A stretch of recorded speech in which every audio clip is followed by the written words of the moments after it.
All right, everybody. We're back to the cold weather yet again. 32 degrees with the wind chill.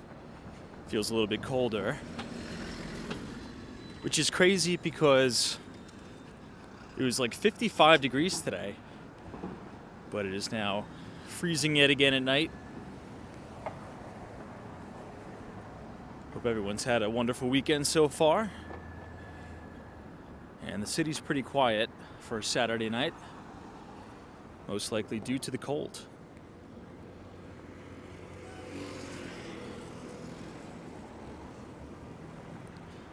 Alan, what's going on? Lena Sandoval, Richard Scott, Sally, Cat Bravo, Michelle Henry, DC322, Paul K. See you, Paul. Michelle Henry. What's going on here?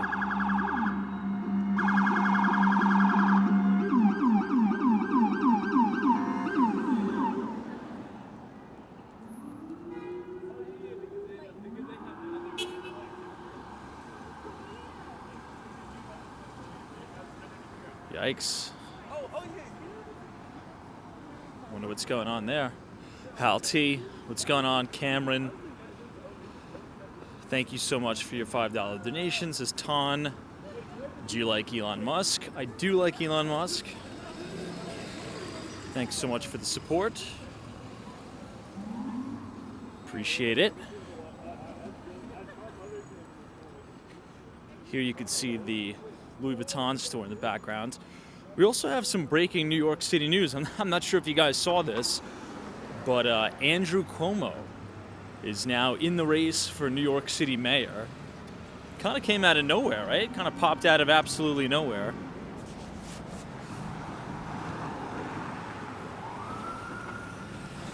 Wonder what's going on.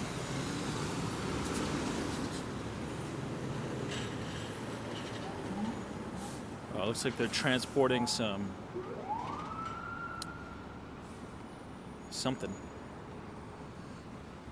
Anyway, but Cameron, thank you so much for your generous donation. I appreciate you very, very much.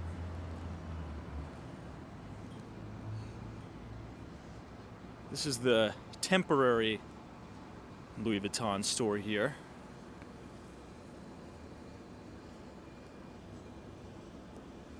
The joyful one says there was rumors of him running. Well, apparently those rumors are true. I couldn't believe it when I saw it, but we'll see what happens. I don't even know when the mayoral race is for New York City, to be quite honest. I have absolutely no idea. That's probably something that I should know, but I don't.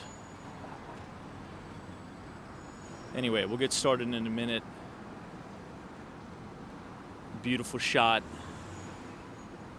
of the Crown Building here.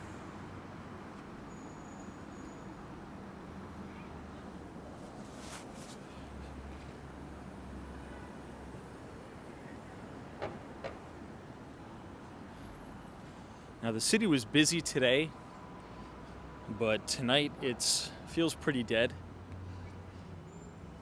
Most likely because of the freezing cold weather again. But we'll see what happens as the week progresses. Kathleen, what's going on? It's been a very busy week, right? We've had Nvidia earnings, Dell, HP, consumer sentiment.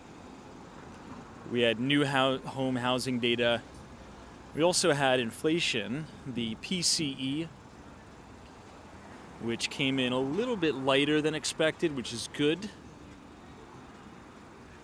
And we also got the preliminary GDP print or expectations here in the United States, which GDP is expected to slow down in the first quarter of the year, which kind of makes sense, right? A lot of changes, a lot of cuts. So anytime you're cutting spending, particularly on the fiscal side of the house, That's going to be pretty negative for the economy in the short term. Cheese Puffs is the New York City mayoral race. Will be November 2025. Wow. So, pretty long ways away, it seems, right? But that means everybody here in New York City, we are going to be propagandized until no end, pretty much the entire year. So just as we thought everything was over in the political realm, in the political sense, here in New York City, we're probably going to get bombarded with political advertisements, which is all right. We'll try to tune that out, see if we can.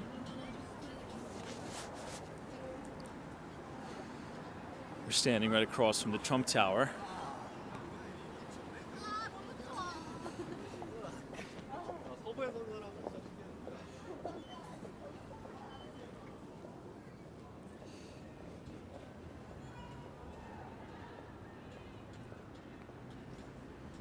Yeah, Joel PM, you're right.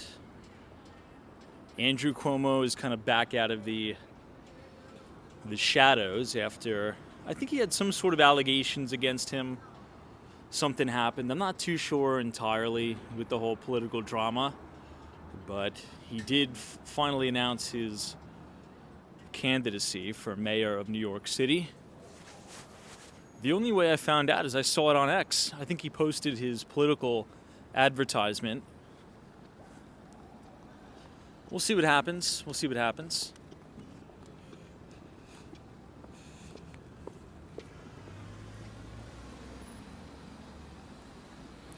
Now, there's a really awesome new development that I think we'll walk past tonight. It's 525th Avenue. So I want you guys to look this up. It's just a really unbelievable new dev. Amazing, amazing building.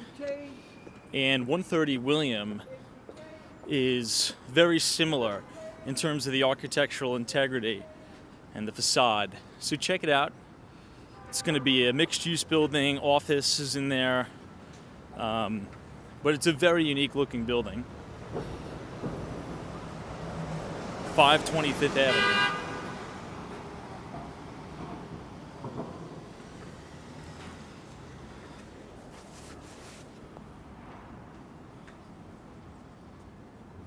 Hey, JC, what's going on? Trust you're well. We have Bitcoin sitting right at the 200-day moving average. And also a lot of individual names have kind of come down and corrected to the 200-day moving average as well. We have Tesla. Speaking of Tesla, coming down right to its 50-day.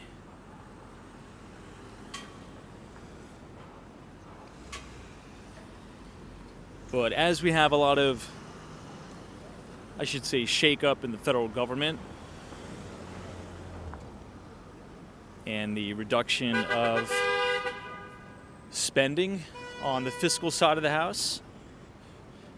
Now, here's one thing I was thinking about, because we just got the PCE numbers out.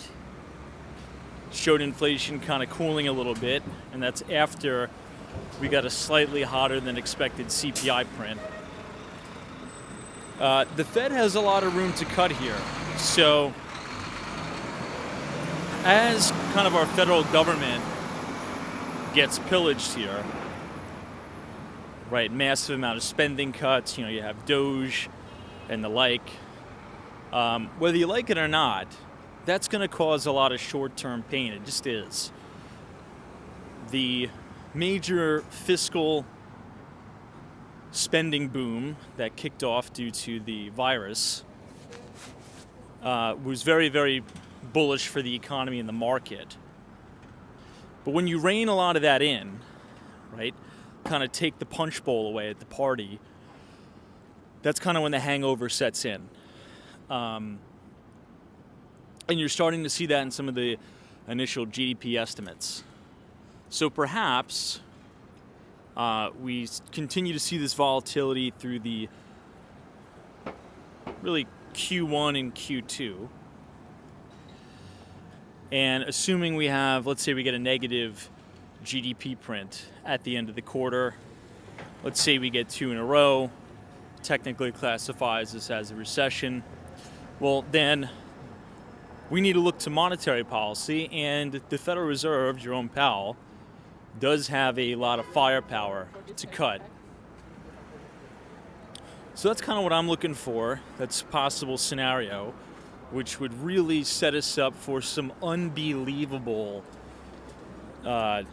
life-changing opportunities, similar to the setup that we had in 2022, right? I would say the tail end of 2022, going into 2023, and then that rip-roaring, unbelievable bull market into 2024. One of the strongest markets I think myself and anybody here has ever traded through has been the second half of the Biden presidency. Unbelievable gains in both the major equity indices and individual stocks.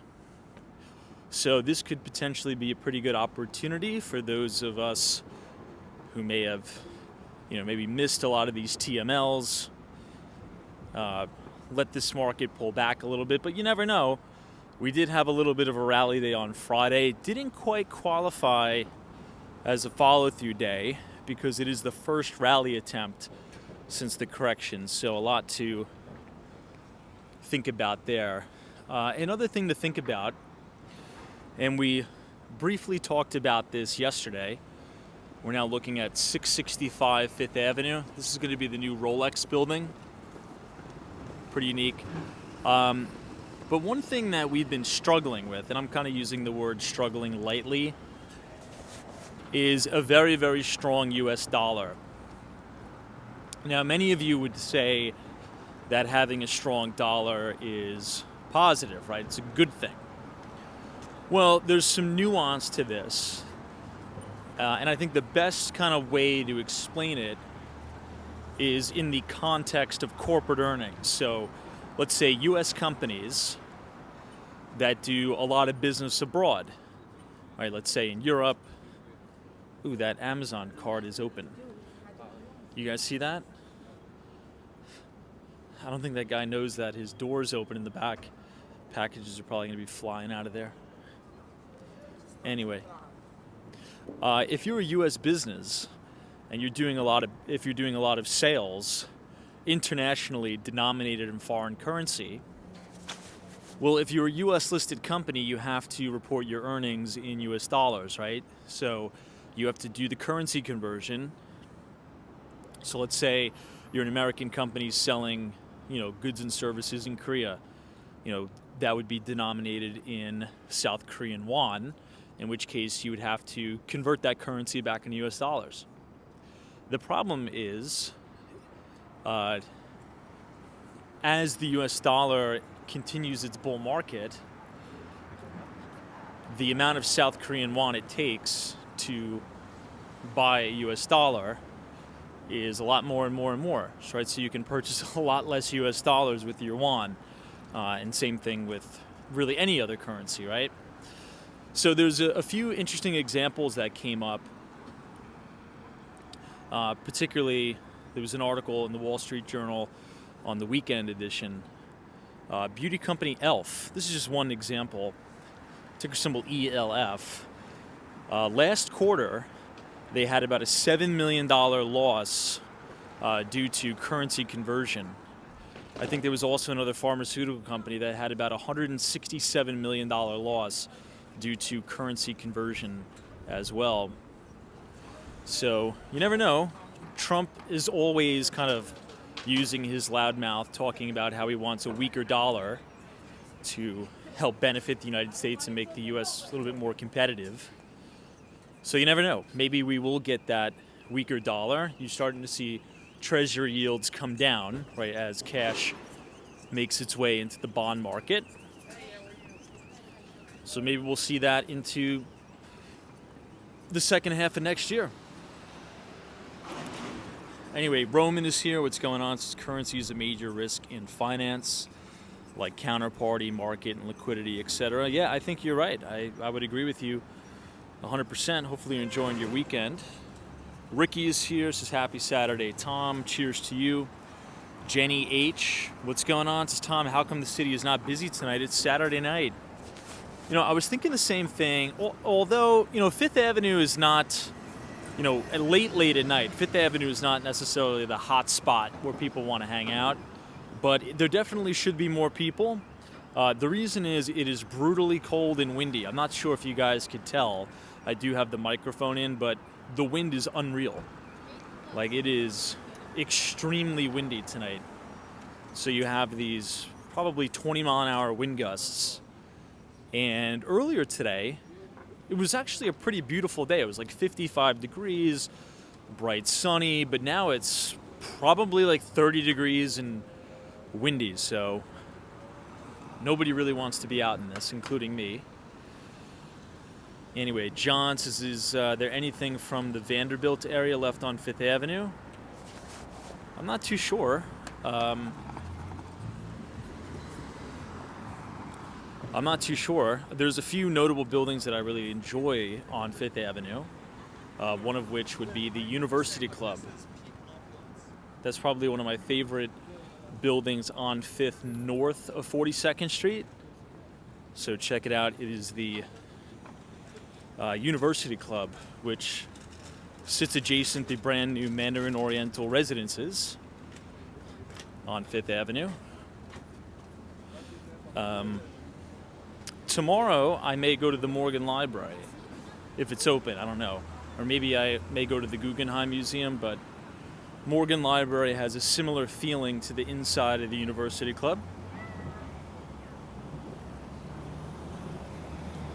NBA Elias, Tom just added a few short-term duration bonds to guard against the volatility.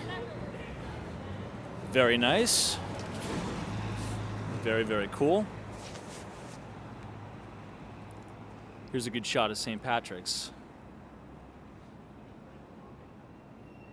Wow, Judy says 75 degrees in South Carolina. Love that.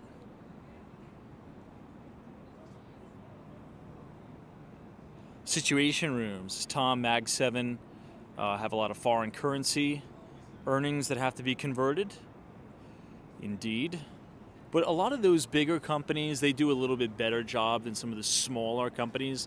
Not to say that Elf is a small company, but comparison to the amount of revenue that the big tech companies are doing, they usually have currency hedging strategies and in place. But there's in terms of like Elf and some of these smaller companies, that's something that they should probably look into doing.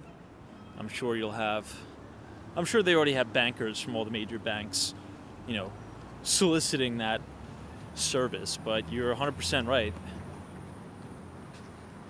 Hey, Reed, it's nice. Missed you in Miami at night. Well, I will be back in Miami on March 11th, which I'm really excited about. I should be in South Florida for roughly a week. So I'm going to be in Sunny Isles.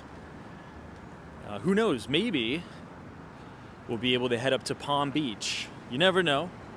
No promises, but I'm going to be checking out the construction site of the new St. Regis residences in Sunny Isles, so that should be fun. John says, what camera do you use? It looks amazing. I'm just using my iPhone. So I have an iPhone, I think I have an iPhone 15 right now I'm using. But for some of the standalone videos, I did get a new camera just to kind of experiment with some things. So for all the standalone videos, it may look a little bit different.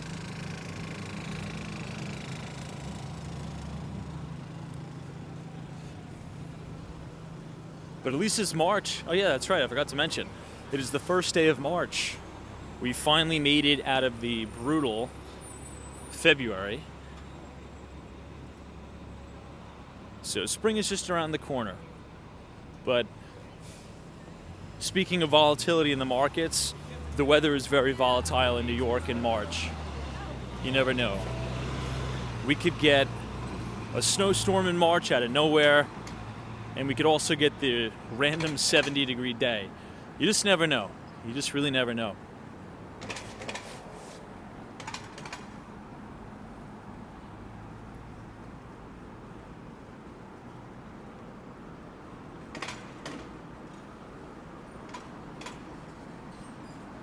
Yeah, Laura, you're talking about the price of chocolate has been going up. Same thing with coffee, but commodities in general have been in a really, really strong bull market. Orange juice has been absolutely ripping, but orange juice has been correcting now after its kind of parabolic rise. Anybody remember, I would say the most insane kind of move in the commodities market that I've seen was during the pandemic when we had all that lumber shortages. I mean, lumber, there was all these memes, everybody was posting memes about lumber. You kind of had that parabolic blow off top in lumber, and now you've had that parabolic blow off top in orange juice too. And you're seeing that correct in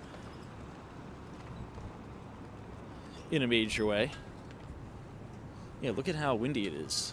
You guys probably can't notice it in the microphone, but I mean, walking down Fifth Avenue, it is cutting wind.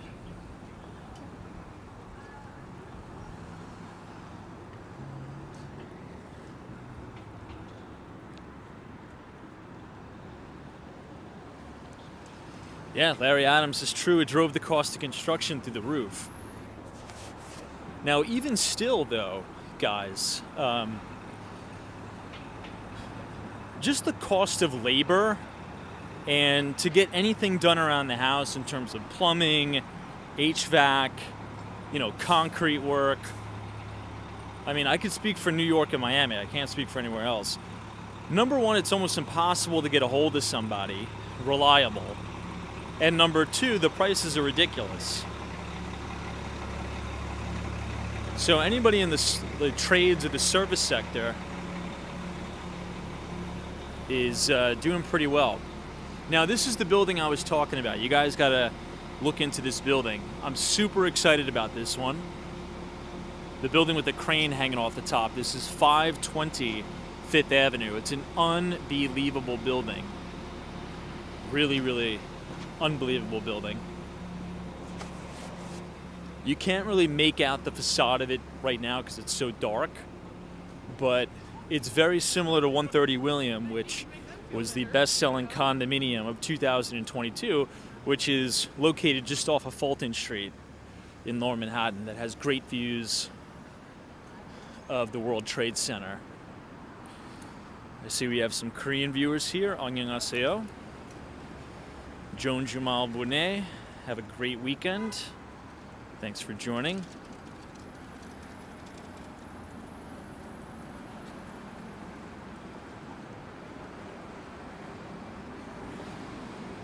Looks like there's going to be a major construction project here. Look at this. It's not every day you see these big vacant lots in Manhattan. This is right at New York City's Diamond District, too. So, excited to see what this is going to be. When we're in Miami, we're going to take a trip near the Citadel groundbreaking. I don't think Ken Griffin has broken ground just yet, but they are moving some dirt around there. Wow, NBA Elias Tom replaced garage door 2 weeks ago. $5,000 for labor and parts. Wow. Now, how big was the garage door? Are you talking about like a 1-car garage, 2-car garage? Now, here's, I guess, the good thing, but it's also kind of a bad thing. At my house in Miami, I don't have a garage. But that is common. Some of the older homes in Miami, many of them will have those little carports. Does anybody know what I'm talking about? It's like a little flimsy, it almost kind of looks junky, to be honest. If I had like a little carport, I think I would take it down. I think it ruins the curb appeal of the home, I think. I don't know, that's just me. But at least we don't have any snow. But yeah, I only have a driveway, I don't have a garage.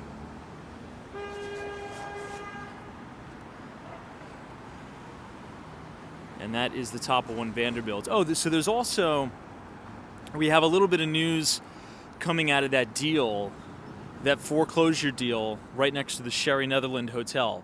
So the address of that is 5 East 59th Street. And that used to be the old Playboy Club in New York. You could do some research into it. Now, the guy who bought it had about $85 million worth of bad debt on it.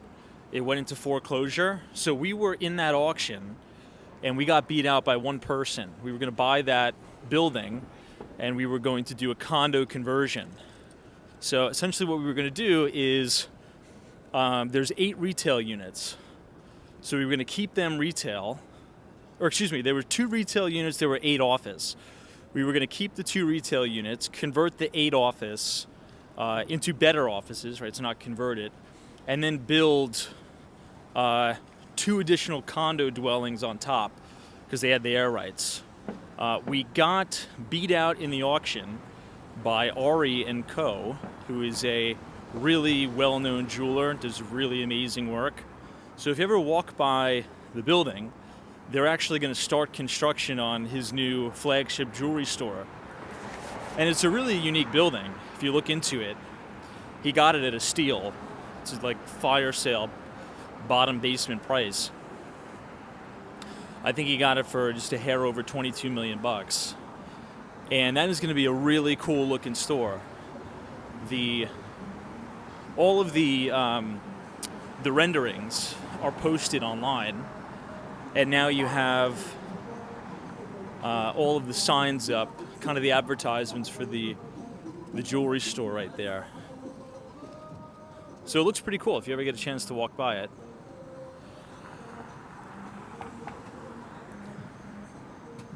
$522 Fifth looks totally vacant, but I think Morgan Stanley may have something in there. We'll have to walk past it right now on our way to 520.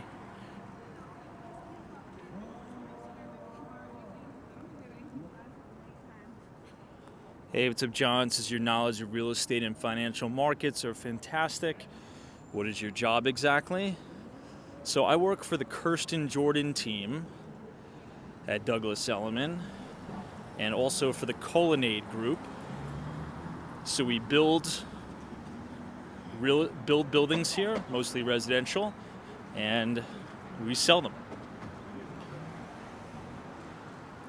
If you type !Thomas, THOMAS, in the chat, it'll drop the link to all of our bio. You can read a little bit about us, what we do.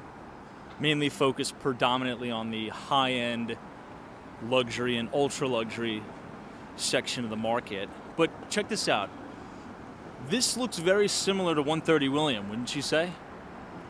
With those very arched windows. These are going to be insane places. Now, they have offices. I'm not too sure the exact square footage of office space they're going to have here, but the residences are going to be crazy. I can only imagine what the views of Bryant Park must look like from there. And also the Empire State Building, because you could see the spire here, right? So the spire of the Empire State Building's right here. So imagine being higher up. I'm not too sure how much that building is going to block the views, but I don't know. It's too early to tell. But the views there must be insane. Now think about it looking uptown, right? There's not too much to the north of 520 Fifth Avenue, right? So maybe you have some Central Park views as well.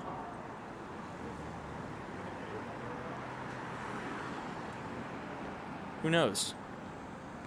But a cool building, right? As they're starting to put some of the glass on, and as they're starting to put some of the facade work, this thing looks awesome. Big windows too. Those look like 10 by 10.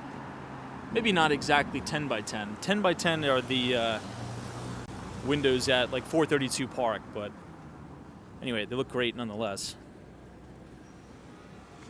What's up, Jack Jackson? Cheers.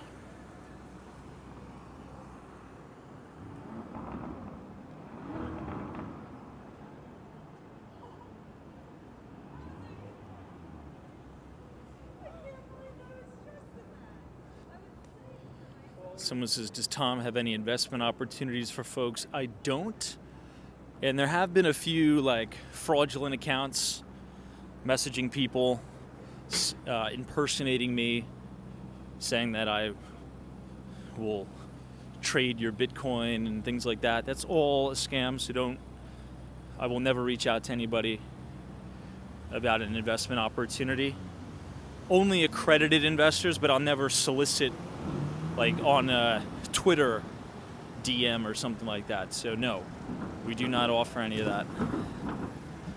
Hey Cameron, thank you so much for your very generous $10 donation. Appreciate it. Thanks for joining us. You know, now you can kind of see a little bit more people, right? I mean, it's still too cold for people to be out, but right here on the corner of 42nd Street and 5th, this is the main Stephen Schwarzman building, the beautiful New York Public Library. As you know, Steve Schwarzman is the CEO and founder of Blackstone, one of the largest private equity giants in the world. Since we have the light, might as well just quickly cross over.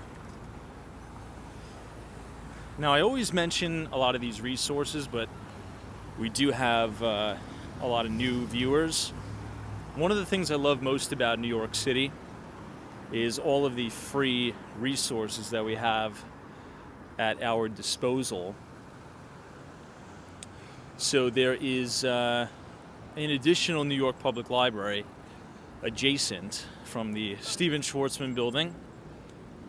And if you take the elevator to the 5th floor, that's the International Business Center.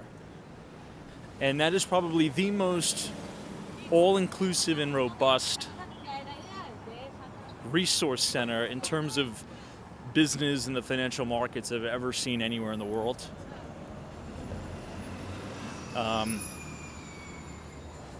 You can pretty much sit in there all day and give yourself like an MBA degree. And that's not even to be exaggerating. You have free Bloomberg terminals.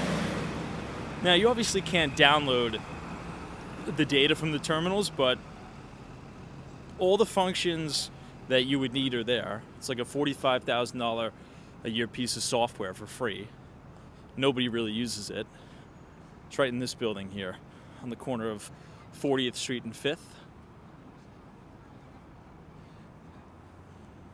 And even all of the papers, Wall Street Journal, you can get both the digital and the print. Same thing with the Financial Times, Investors Business Daily, Barron's. All of it's here. You don't have to pay for anything. It's great. And the resources in terms of the books are unbelievable. Like full on, like if you go to, like the NYU Stern School of Business, all of the textbooks that they use at that school for some of the top classes, they're right in this building, right? All about, LBOs, specific types of investment banking, specific types of restructuring, like debt equity. Everything is in here. Everything you want to learn about the hedge fund business, everything you want to learn about, venture investing. Pretty much 100% free. So if you're like an autodidact and you have a very high self-starter mentality, you could just sit right in this building on the 5th floor and really just get to work. It's really a blessing. So that is one thing I love about New York City. Hey, JC, thank you so much for your very generous South African Rand donation. This is grab a coffee with some fake fiat. I will. Thank you. Thank you very much for that. I promise I will.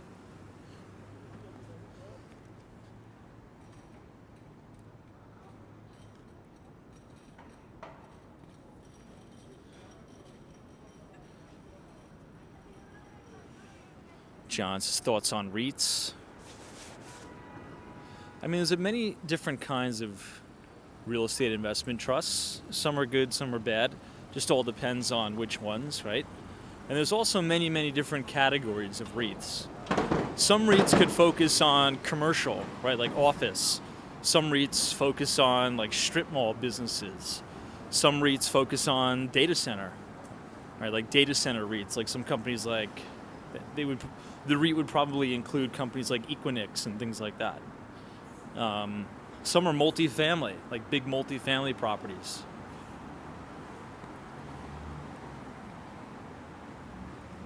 I will say this, definitely a lot more hands-off, right, than trying to manage your own portfolio of properties. That's for sure. If anybody's had to deal with tenants ever, sometimes it's not the easiest thing in the world to deal with, but it is what it is.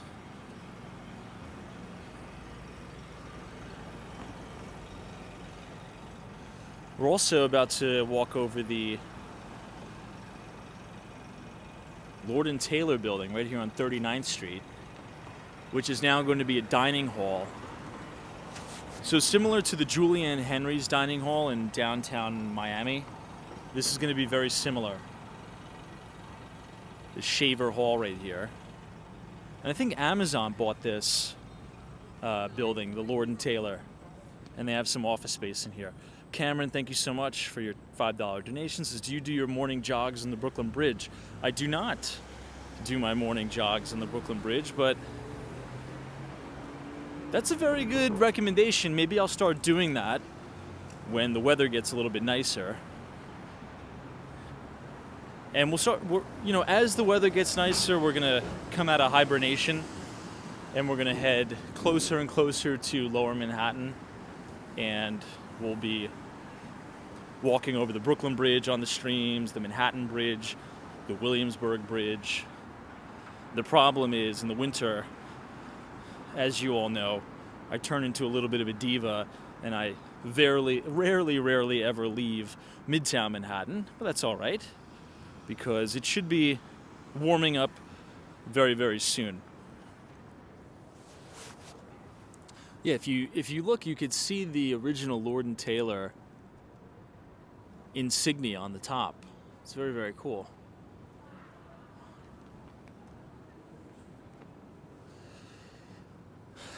Sam's. Tom, what was the best part of Korea? I would say Gyeongbokgung, which is the main palace there. That was probably my favorite part of Korea. The Gyeongbokgung Palace.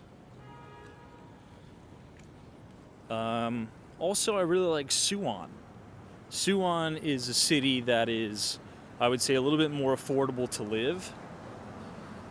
And it's very close to Seoul, so you could take the train into Seoul.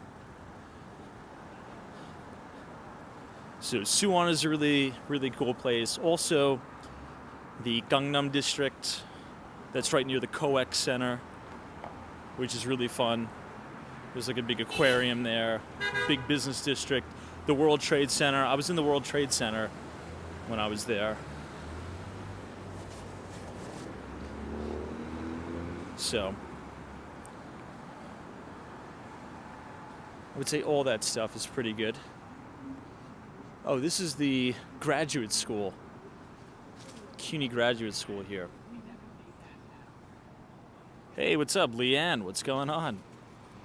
Hopefully you're doing well. Hopefully business is going well over there in Midtown East.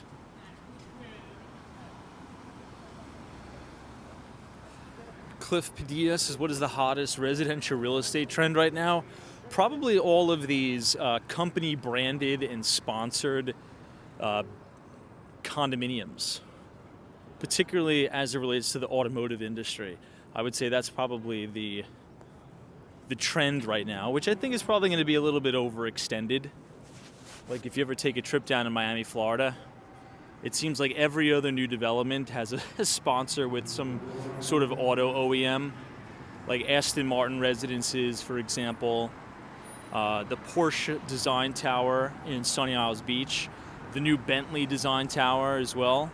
And in terms of the most recent, you have the Mercedes-Benz residences as well. Can we just do a quick time check in the chat? I just got to make sure I'm on time. Hey, Jack Fabian, good to see you. Cheers.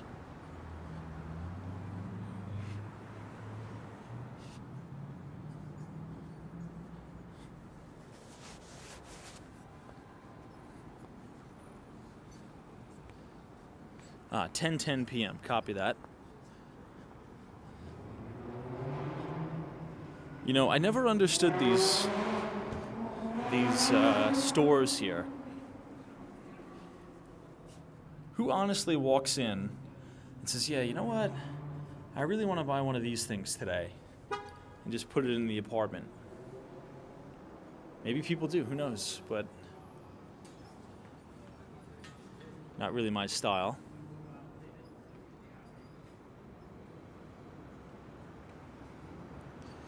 John says, do you prefer Miami and New York City? I honestly really, really love both. I'm not gonna lie.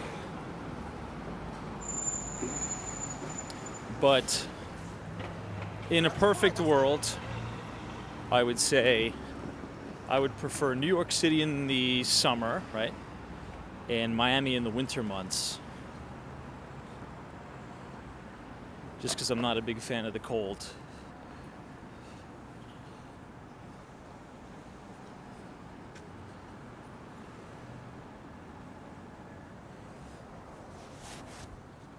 Because when it's, the middle of February, 20 degrees, it's dark, the wind chill is 8 degrees, I would much rather be in a very moderate and breezy 75 degrees.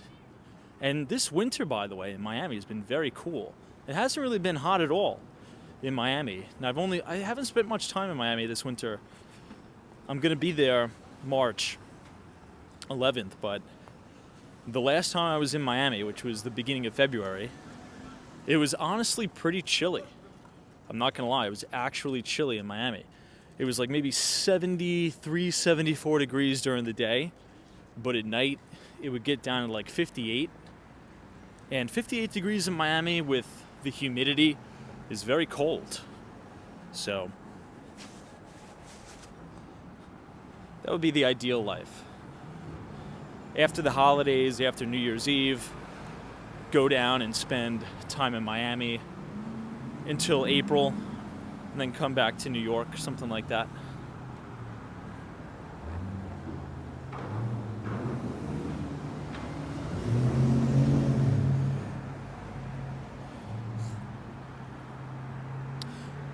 VNC. This is Tom. I've been to Miami a million times. I love it, but would not want to live there. New York is just so amenity rich, and life just feels so much easier. A billion things you could do. No, for sure. I get it. I don't know about the easier part, but I guess it depends on what you do, and I guess it also depends on how much money you have. Because if you live in New York City, I love New York City. Obviously, I walk around the city for a billion hours a day, but it can be a pretty big grind here, right? Particularly living in Manhattan, paying the rents here, the commute, the cold, just the day-to-day life. It does wear on you after a while, for sure. But again, if you have the coin, so to speak, where you're kind of insulated from all that nonsense, like taking the subway every morning, and dealing with all that craziness, then yeah, it's fine.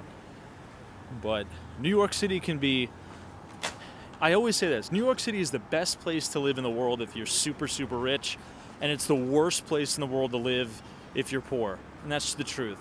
It's a very tough life here if you are poor. It's true. But the opportunities here in New York City are endless.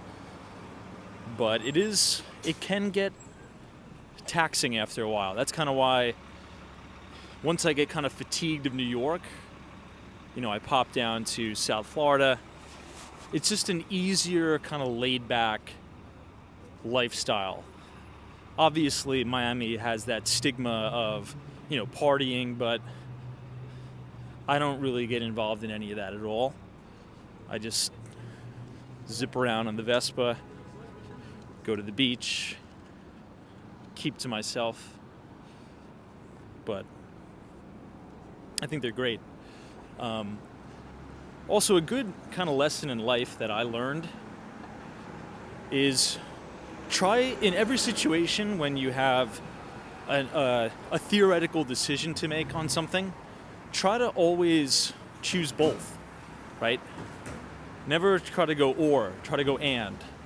So, and I know it's a lot easier said than done, but some people, are just like, oh, it's LA or it's New York, right? Or it's Silicon Valley or it's Houston or, East Coast or West Coast. Try to choose and. You could have both, right? So if you love New York and you love Miami, choose both. Try to choose both. Try to rewire or reframe your thinking to, if you like both, well, maybe you don't have to choose. Maybe you can have both. It is possible.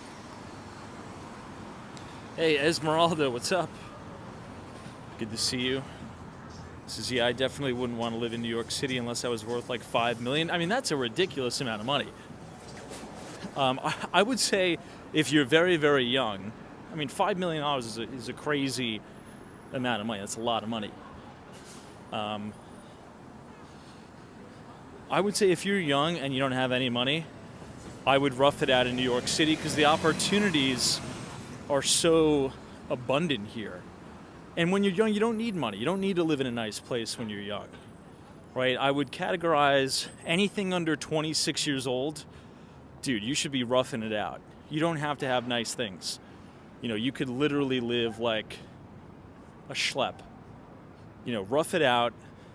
You don't need to have your own apartment when you're 20. You could live with a bunch of roommates, pay virtually $0 in rent, have rats and roaches crawling all over you when you sleep, because you should be out, grinding. And then when you're 26 and you got some, you got a good career, you got some money, then go get your own place. But I think it's worth doing the grind with zero money in New York City when you're young, because it's about the opportunity cost, right? There's so many opportunities here in New York in so many industries, right? Not just finance, but everything, fashion, music, whatever you like to do, anything, the food industry, you name it, it's here. I mean, there's so many opportunities in New York City.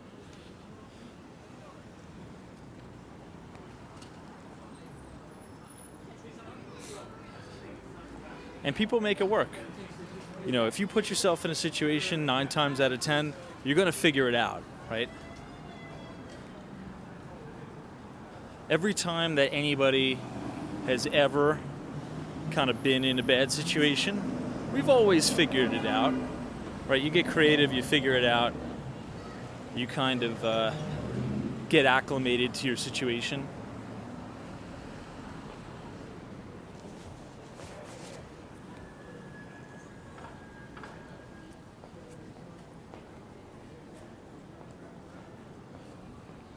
Here we have the beautiful Grand Central Station.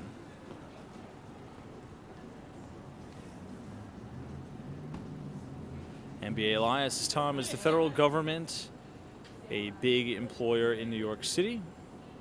Wonder if layoffs would affect the local economy there like in DC. I'm not too sure.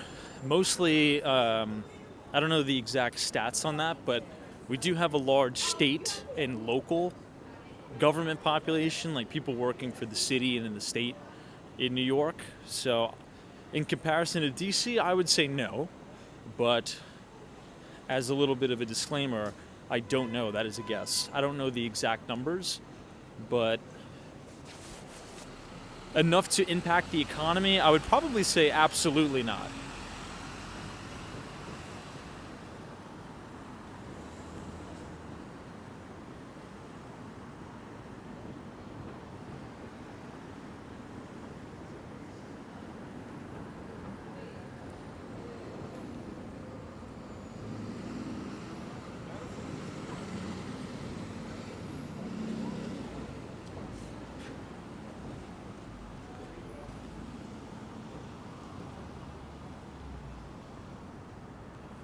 Yeah, Leanne, that's a good point, since I would have never owned my own business in South Carolina.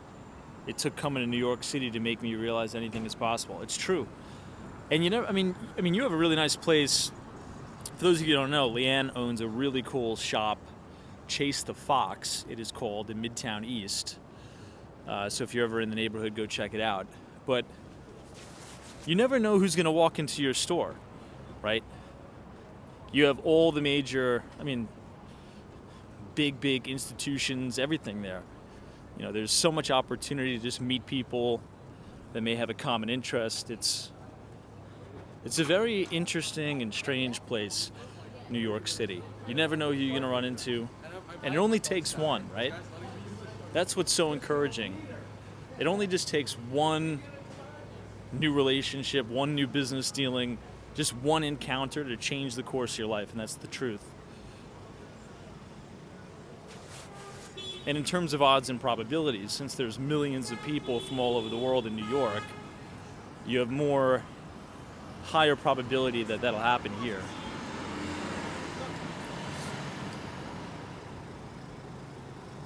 It's Pershing Square.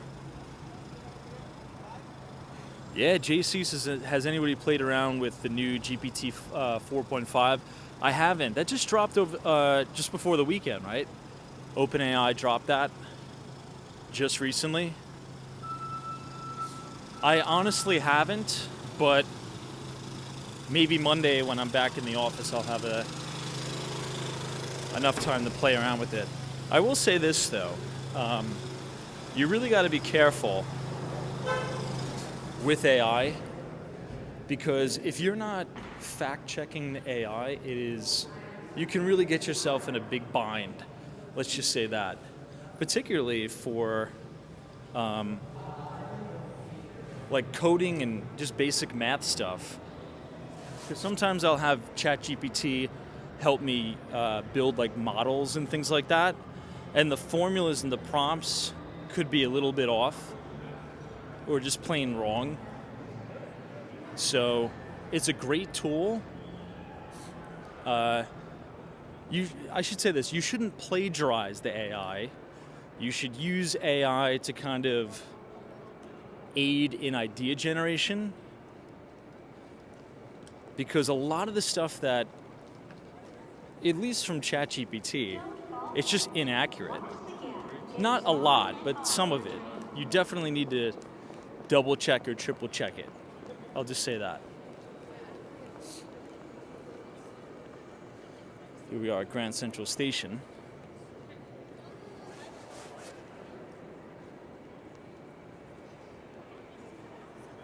ETC333 says, I haven't, but I'm currently building a web/mobile app. Well, let us check it out. Let us be the first ones to demo your product. I'd love to check it out. Best of luck on your ventures there. That's awesome.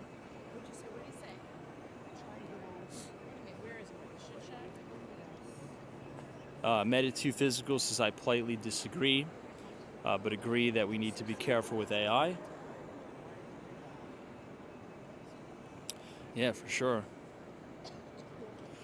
Shan says, Tom, have you ever spent time in the East Coast province of Canada, up the coast? I haven't, but one of my goals for this year is to get back to Canada. I haven't been to Toronto, anything like that, since I was really young. And just as New York City has changed over the last decade, I'm sure Toronto has. So I'd love to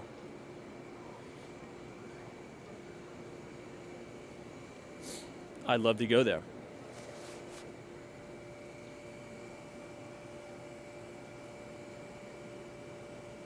VNC's ChatGPT now shows sources when you ask it questions, so it's far better than it was previously. When it comes to interpreting difficult and complex subjects, it still has a long way to go. And that's the thing, these AI models will just continue to get better and better and better. JC says it's pretty good for my SQL queries for me. Johnson's thoughts on Chicago. Not a big fan of Chicago. Too cold, too windy. I would never live there. That's just me. I've never been to Chicago, but I really have no interest. I think over the long term, Chicago will probably lose a little bit of its luster. I think, I don't know. That's just my personal opinion. I think that New York City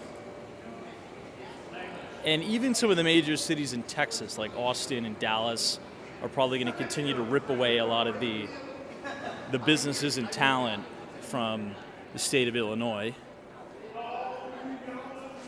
And it's just a climate issue too, right? There was an article in the Journal that stated that the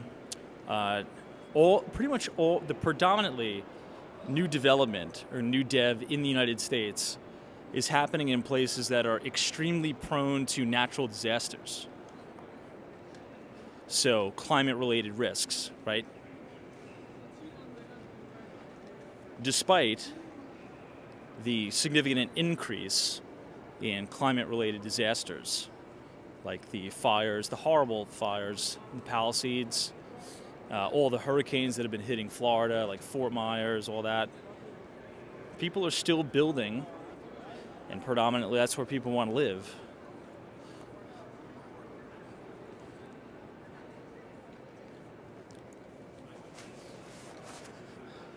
Generally speaking, what I like to look for in the real estate business is like population growth and schools. So education institutions. I think that's why one of the main reasons why residential real estate in general on the East Coast is less volatile than you would say, like Florida real estate, because you have you have the Ivy League, right? I guess that's an easier way to put it. You have Ivy League institutions all up the East Coast near major cities that provide these hubs. And it's kind of like a self-fulfilling prophecy because businesses want to, set up shop in major cities like New York and in Boston because they have direct institutions to recruit these students, right? If you think about New York City, you have Columbia University. A few miles north, you have Cornell. Then if you take the train 4 hours to Boston, you have Harvard and MIT and all that. So you're always going to have a very, very robust business environment around those institutions. But I think the South is getting there. You've been seeing this really big build out of both the Carolinas, like North and South, and now, Miami, Florida.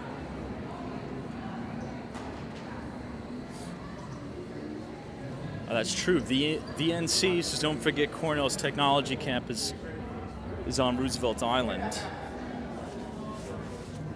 You also have,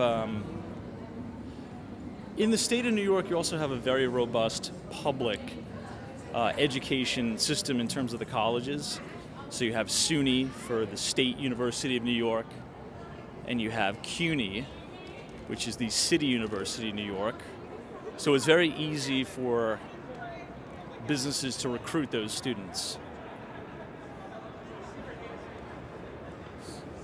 That's where I come from. I come from the City University of New York, a CUNY, which was all right. It is what it is. It was cheap, right? It was pretty much free in comparison to some of the other schools, right? Oh, wow, yeah, Danny says SUNY Oswego. That's way up there. That's a really good school, too. I think they have a good business program in SUNY Oswego. They also have a nuclear power plant up there, too. VNC says Baruch. Yeah, it's a great school for finance. I got rejected from Baruch. I got pretty much rejected from every single college I applied for except John Jay College of Criminal Justice.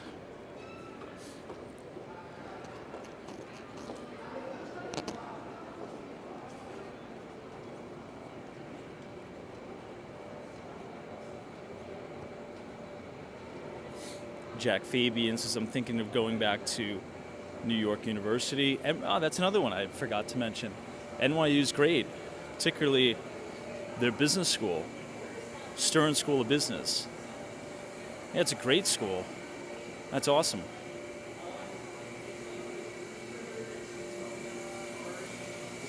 Anyway, guys, tonight I'm going to have to cut the stream short to about an hour, but going forward, we will be back to our normal schedule.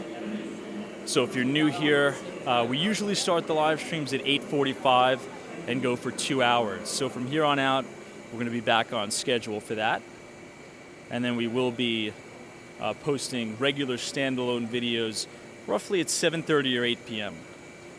And then for the month of March, mid-March, we're going to be starting back up our newsletter. So our free financial newsletter will be now sent out every other Thursday yet again. It's just been a very busy Q4 and a little bit of Q1. So I had to move. I was in Asia, and now I'm settled into my new apartment, so we are good. We're chill. So I'll see you guys tomorrow. Have a wonderful Sunday. And yeah, we have a lot to talk about tomorrow as we do the Markets Look Ahead stream. Greg says it's 8:45 your time. Yes, so 8:45 New York time. You're correct. Sorry about that. All right, take care, everybody. Meld, thank you so much. Steve, Mohammed, Cliff, T-Cal, Scott, NBA Elias, Patrice, all of our moderators, DC322, Lori, Danny, Robert. Have a wonderful, wonderful Sunday, and be safe.